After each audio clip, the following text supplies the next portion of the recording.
to another episode of Beyond the Mortgage, where we delve into the fascinating world of people and money. We bring you inspiring stories to help you on your journey of financial success. Today, I am so excited to have my incredible guest, Tiffany Yim.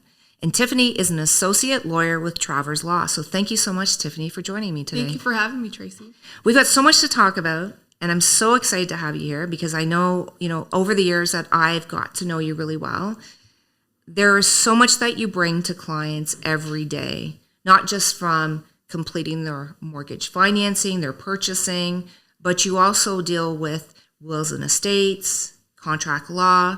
And I think I want to take it back right now to the beginning of when you were growing up, like what took you on the path of law and about money? Yeah, that's a great question, and I appreciate that. I would say, it goes back to when I was in high school. I know it's that cliche story. I was in, my senior year, and I just thought, what am I going to do with the rest of my life? Of course, I'm a 17-year-old thinking about planning the rest of my life at that point. Mm-hmm. But what I did is I took the opportunity to explore. I think that's important. I actually enrolled in a University of Toronto sort of a law school summer program for high school kids. Okay. Ton of them, just a bunch of kids, just really trying to explore, get a feel of what the law is in Canada and what the practice is. And so I spent a couple of months there, downtown Toronto, really understanding the basics of criminal law. I also, went through a mock trial as a young teenager, and so it really got me into and excited about, the opportunities in my career in law. So I decided to pursue it. Mm-hmm. I went to university for political science with the intention of going to law school. And here I am, decade later, now in the field of law, which of course I'm practicing with as a real estate lawyer at Travers Law. And so it's been a great long journey, I'd say, from high school to now, and it's been a blessing really to dive into, and also of course meet financial professionals like yourself. That's really helped our clients succeed. Well, thank you. Yeah, no, and I know what you do every day. It's incredible, and it's a lot of work, right? It's a lot of time, it's a lot of commitment. You have to have passion. Something resonated with me because you talked about the criminal side, like the criminal side of law, which I know speaking to most people when they're interested in law, which I was at one time. I didn't go that path, but criminal law is always something that people look at and then they move away from. Why did you make that decision? Yeah, that's a really common question. Yeah. Everyone starts somewhere, right? Yeah. It's and a lot of younger kids, they find criminal law. It's amazing. It's such a interesting field. I get to work with evidence and trials and discoveries. But as I sort of entered into law school, I realized there's a whole breadth of opportunity out there to really tap into my skills and my experience and my interests as well. So I didn't want to pigeonhole myself in criminal law. I did try and explore that area, but I felt like I felt a true calling towards more of the financial industry side. My mom worked in the real estate industry. That's property management, to really instill those values and those principles in me as a younger child growing up. But of course, I just decided to make my own decision, not be influenced by the media, social media coverage, all of that. The fancy talk, and decided to really hone down, what I wanted to pursue, which is something more along the lines of, what I studied and what my interests were at the time. That's incredible. Yeah. Talking about, you mentioned your mom. So let's talk about growing up with your parents. How was the conversation of money and education for you growing up?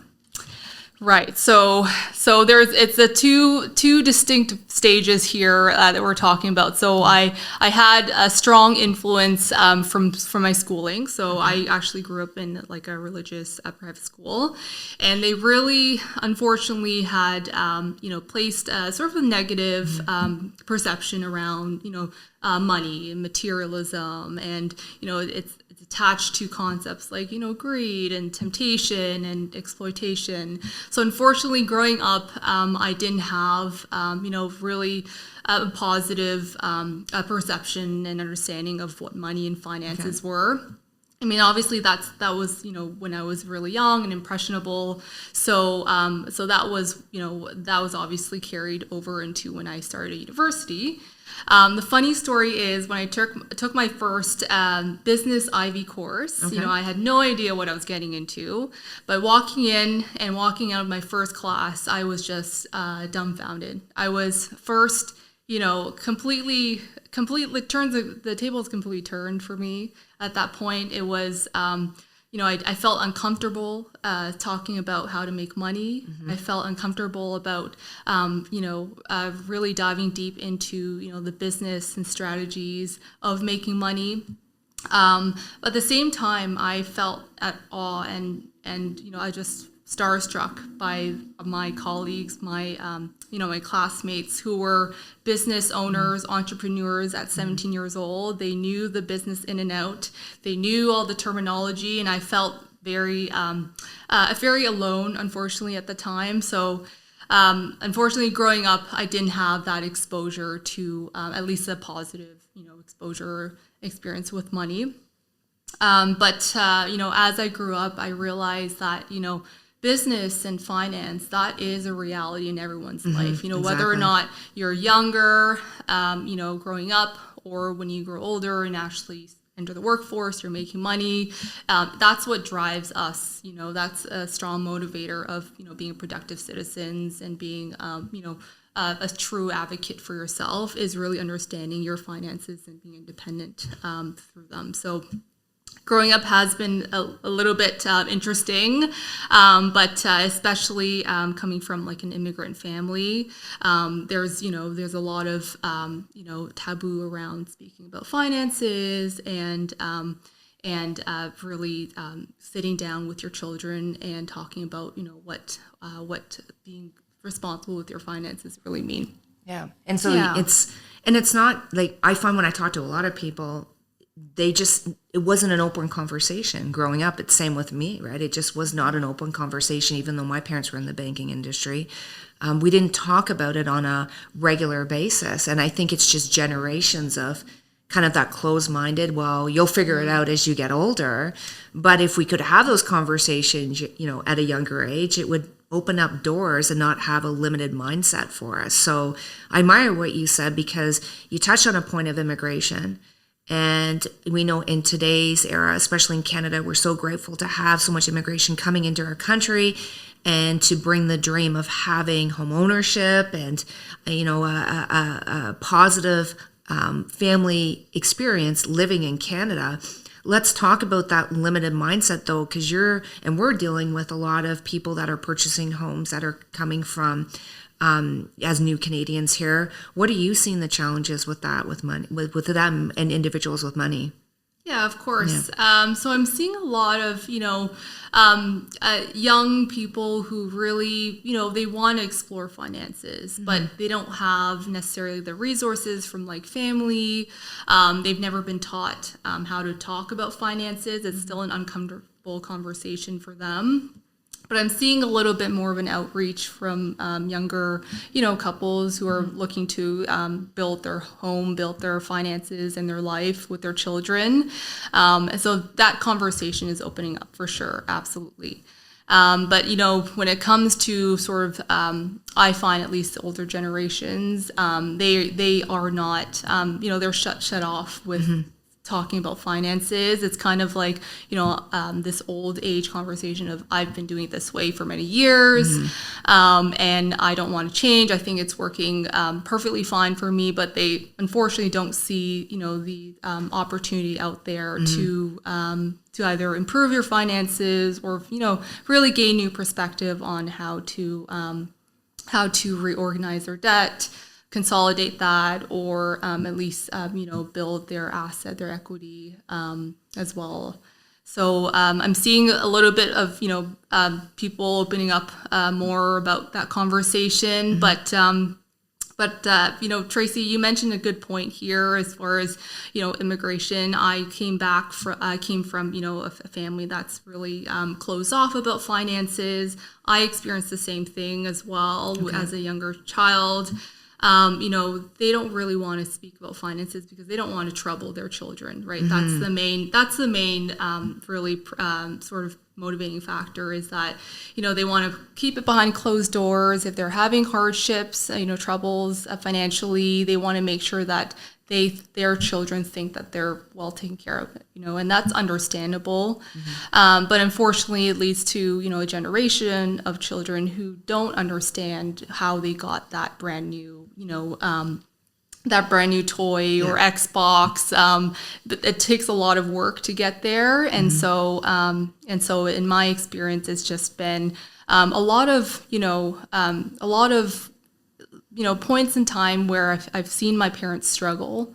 That's where I've really understood, money translates into, what I'm experiencing at that time. So it's whether it's, sacrifice, or that they've gone through, or, what they've done to pursue opportunities for us. I've seen those moments in my childhood that really now I'm understanding, what that really meant at the time. Yeah, it makes sense. I think, what you're saying there, when parents are trying to protect children, but there's a point of obligation where we need to let kids know about financing at a young age, and that it's a lot of hard work. You have to be able to make sure that you have processes in place so that you down the road are protecting you and the family.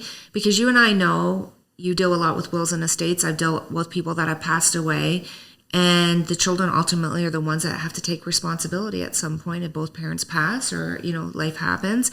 And if they're not familiar with the financing and they haven't worked through it themselves as they get older, it's a big hit to them, right? To be able to psychologically, emotionally, financially, right? So having these open conversations, in a delicate way when you're children, but as they get older, having to be able to have more open conversations. I listened to a podcast by Grant Cardone, and I love what he does, because he says on every Sunday he sits with his family, and he has kids, so him and his wife sit with his family, and they have an open conversation about where money is, what investments do, what the week brings, what, they're allowed to do, what they're not allowed to do, so that the conversation becomes like an everyday, right? How's the week? How's things going? So it's not uncomfortable. And I think that's what it is we have to start making money not uncomfortable. Right. Right. There's so much judgment. And I think, especially from parents and generations past, culturally, I think there's a lot of stigma on not talking about money and a lot of judgment.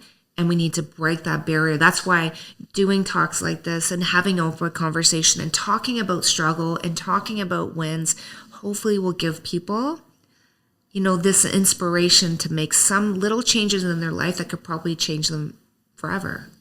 Oh, I completely agree. I mean, really what's holding a lot of people back is not knowing that 100%. Other people are also experiencing the same thing. So really opening up about our struggles, our financial journeys, how we're, where we came from, and then, of course, the steps that we've taken to improve, and really explore the financial sort of area really helps to, encourage other people as well to make the same decisions. And I think it's to not feel that you're being judged because you don't know what you don't know.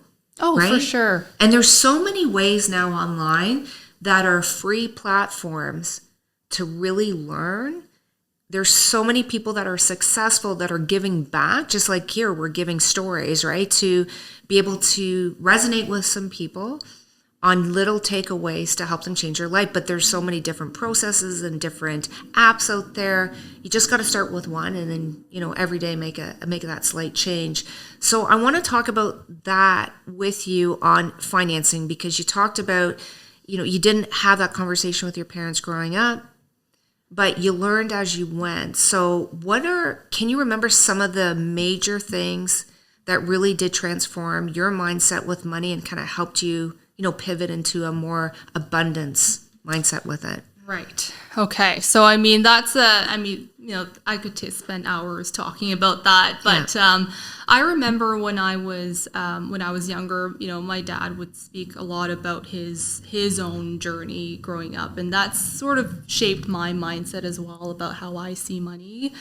So, I mean, he came over here to Canada when he was 12 years old. That's about in the 60s. And, you know, he really had to fend for himself. His parents weren't around. Okay. So he went to school by himself, and he studied hard. He even mentioned times when he had to study in the attic because he had no money to pay for, you know, any sort of living space.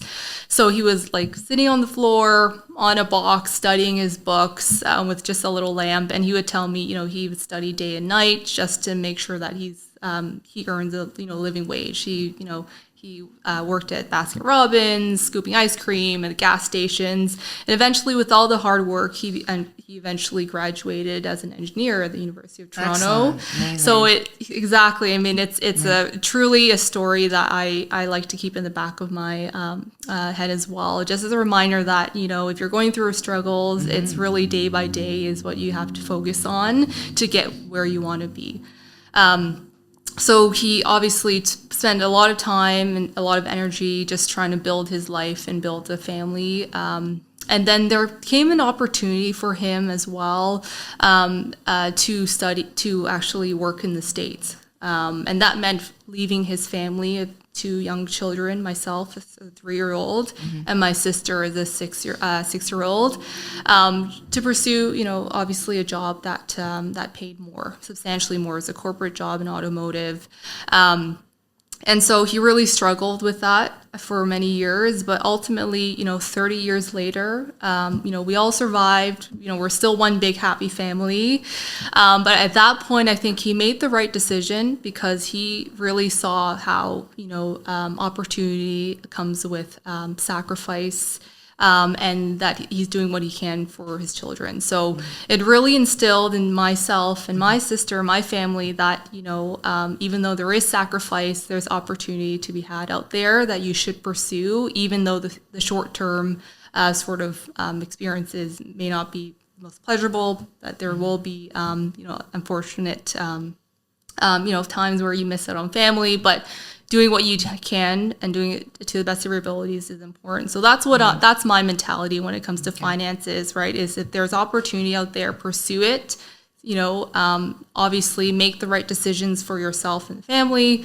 But you know, I'm a true believer that everyone has the ability to make a change. Right? Exactly. So that's where it started. And of course, my mentality just shaped into, you know, like I said, in high school, I wanted to explore everything, dip my toes in everything. And then, of course, build from there my understanding of finances in university and in law school as well, making those decisions responsibly for myself. I want to ask you about being a woman in business. And I know we're different ages, so I know my experience is different than yours, but overall, you know, women that are in the C-suite, because I say we are, there's still not that shift of that equality from that perspective. Has that challenged you at all in terms of where you're at today? Have you found that it's shifted from maybe your experience of being at school and university versus, I know you're with an amazing law firm that's so collaborative and about equality, and which I love and why I embrace so much, which is so wonderful that was your first start. Here, I'm probably answering a lot of this question, but I want to hear from you. Right. Was there any challenges as a woman in business? Yeah. or a woman in school, right? Oh, for sure. I mean, I'd say, times have changed, obviously, with respect to, even the enrollment, number of women enrolled in, undergraduate studies or even law school as well. I find that a good at least 50% of my classmates in law school were women, and you don't see that ever as you're walking through the hallways of all the graduate classes, and even like a woman of color as well. So it's definitely been really encouraging to see that, see other women support other women as well in the classroom, out in business. So, I mean, I find that it's women really are now so driven. They're so supportive of each other. I find that that's really serves as a good sort of role model for a lot of other women out there. So, there you will find times where you're stuck in a room full of men, who tells you that this is the way of life, deal with it. And then here you are, just, a young woman learning the ropes, navigating, of course, right, and really trying to find your grounds. Yeah. But yeah, there are struggles. Obviously, women experience things differently than men do on a daily basis. I don't have children yet, but I know that when I do have children, it will be a different, very different day to day for me. But I think it's really, again, same with finances. It's about opening up the conversation about, how women are just as productive or even more productive with children, with or without children, right? It's, they've got that mindset. They're ready to go. They're on their toes. And they don't take things for granted, right? They're not sitting on their seat telling people, this is how things are. They are absorbing the information and really contributing back to society in a positive way. So I'm seeing that happen now, right? I'm looking up to those women who really built the groundwork for a lot of younger women out there. And so it's really been encouraging, and specifically in law as well, to see that shift, happen. Right? Oh, 100%. Absolutely. I got to tell me about your experience when you graduated law school. What was your what was I'm trying to envision right now. I'm sure your parents were so proud of you. Right. And you're not asking just because Megan's looking forward to it. You want to embrace that and live vicariously through it. Yeah, I think so. But yeah, it was a wonderful experience. Honestly, it like I said, I went straight into law school out of undergrad, so it's a good 10 years of school, right out of high school as well. So it's just been really satisfying to now say that with all the hardships, all the hair that I've lost, all the, everything that I've gone through, really has come to, a point where I can really pat myself in the back and say, it was worth it. All the tears, the sweat, and hustle to really graduate with a law degree. So. Yeah. I'm sure your parents were so proud. Oh, 100%. They wanted pictures left and right, even candid ones. So yeah, they were so proud of me, and they could never ask for a better daughter. I always tell them. That's so nice. I love it. So let's talk about impact on your a lawyer now, right? We're talking about your journey with financing. Let's talk about your journey with financing with your partner. Do you find that have you learned to maybe pivot that conversation from what you learned from your parents, maybe what not to do?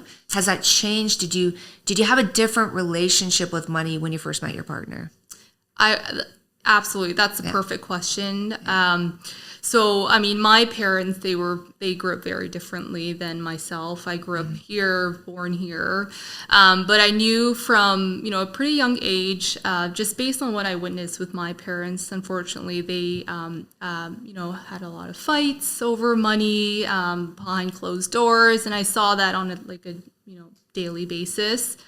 And with their situation, there was an income gap. There was a substantial income gap, and so that's where the insecurities come in with any marital relationship is really trying to secure not only the relationship but also the family you've built, the assets you've built together.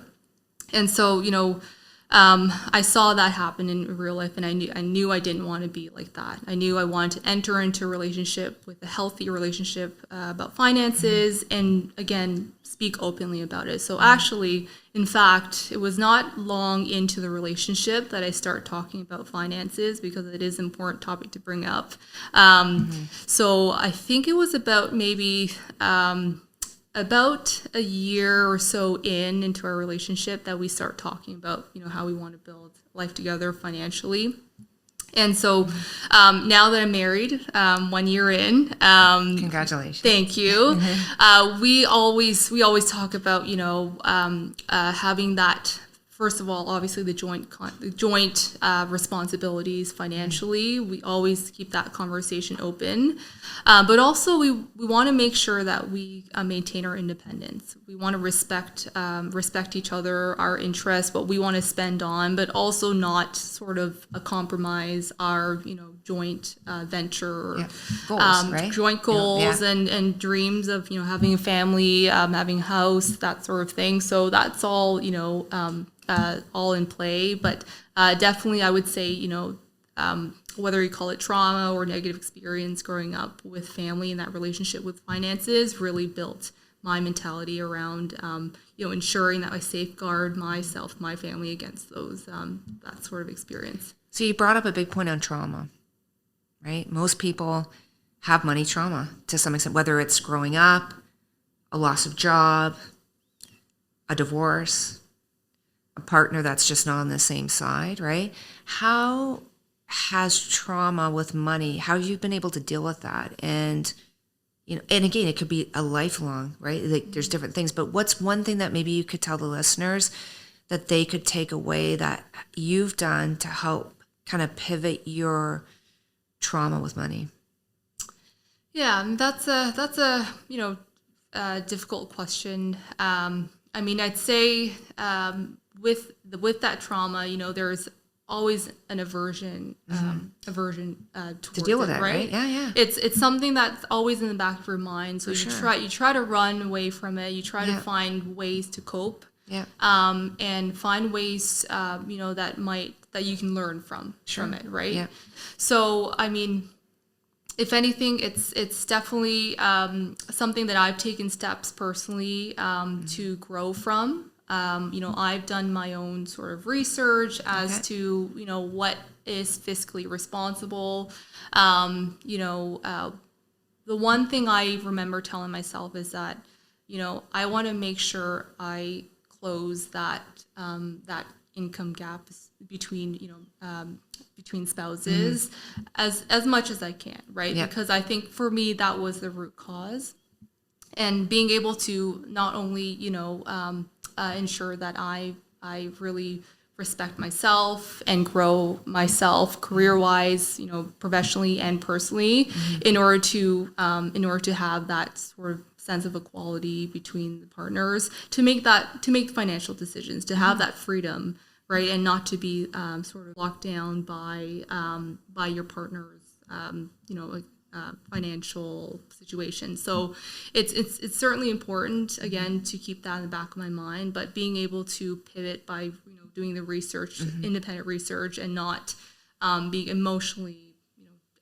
dragged down by that sort of baggage and that division too, right? Exactly. Yeah. Exactly. So I do notice this, and I know you probably do as well, when you're having clients and you're having couples together, one's usually a driver of financing than the other one. And sometimes one just shies right away from it, right? Right. Do you find in your relationship, whether you share or not, but just maybe in general, is there someone that's more of a driver of financing on it? Yeah. I'd like to say myself. Okay. I feel like I have a better feel of finances. I'm more of the planner. Okay. So planning for you. Planning for myself, but also for both of us. Okay. So my responsibility stops at, with his finances. I need to ensure that, my own finances are secure, as well as our family's finances secure, and whatever he has, planned as well independently for himself, I respect that. He's, got full control over that. But I want to, of course, make sure that we're on the same page. So I'm usually the planner, and he's, he follows along. Again, his family, he never really spoke too much about finances. It was really when I, brought that up that things started to unfold, and, he was on board. So as long as he's on board, then I'm happy, and, things are moving along. And if there's any sort of financial struggle, we'll have some sort of security, some sort of Safety a net, right? safety Yeah. net, exactly, to really help us through that. Do you have conversation once a month on money? Do you do it weekly? Is there something that works for you in that routine of openness? Yeah. So we have that conversation, I'd say, depending on the scenario, obviously, but I'd say at least bi-weekly.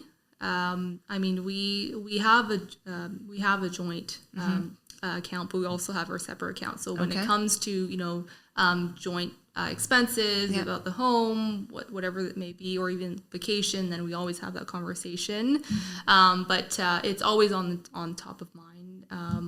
We both are very active. We take initiative on talking about finances, so it's not an issue, doesn't make us uncomfortable. That's good. Yeah. It actually brings up new conversations to be had, and that's something that's important to us.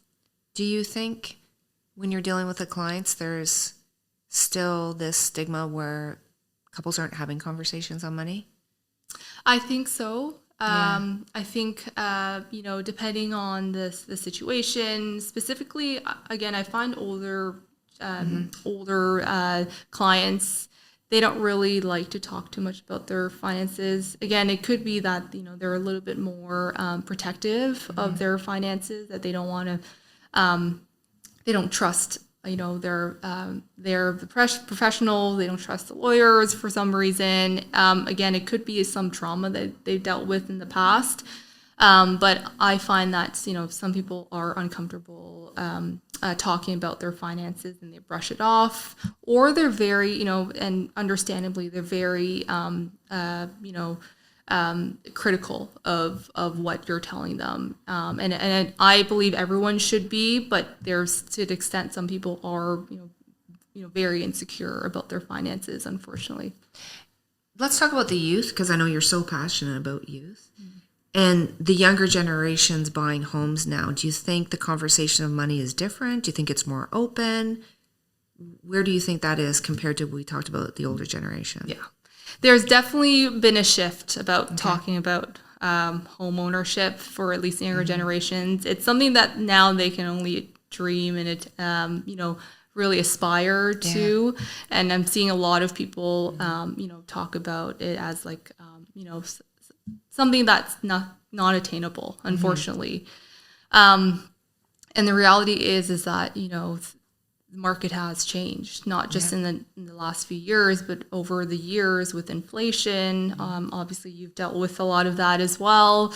The ratio between home ownership as well as, cost of living and income, there's a huge gap. Homes cost a fraction of what they do now, right? And it's a very different story for a lot of young couples.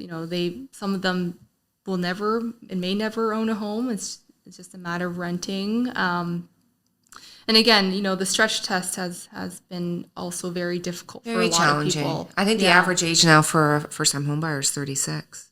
Right. Yeah. And it was early 20s back then? Oh, yeah, it was like 24. Right?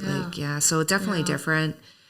I think that financial literacy is not, it's coming into play with high schools and, post-secondary education, but not enough. No. Still not enough, right? No. I came in a generation where no one talked about it, not even in school. You kind of learned in survival of the fittest. I find my kids, so my son's in 27, there was nothing then.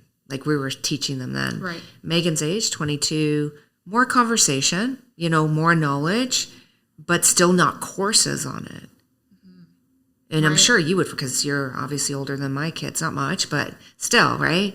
There wasn't a lot of education on it, right? It's more learning as you go or learning online. I think the message for a lot of people is that you really need to learn online, find that person, find that program that you can really get some good foundational tools on budgeting on. Right. Like what would you say would be the number one thing that it makes your financing successful? Is it budgeting?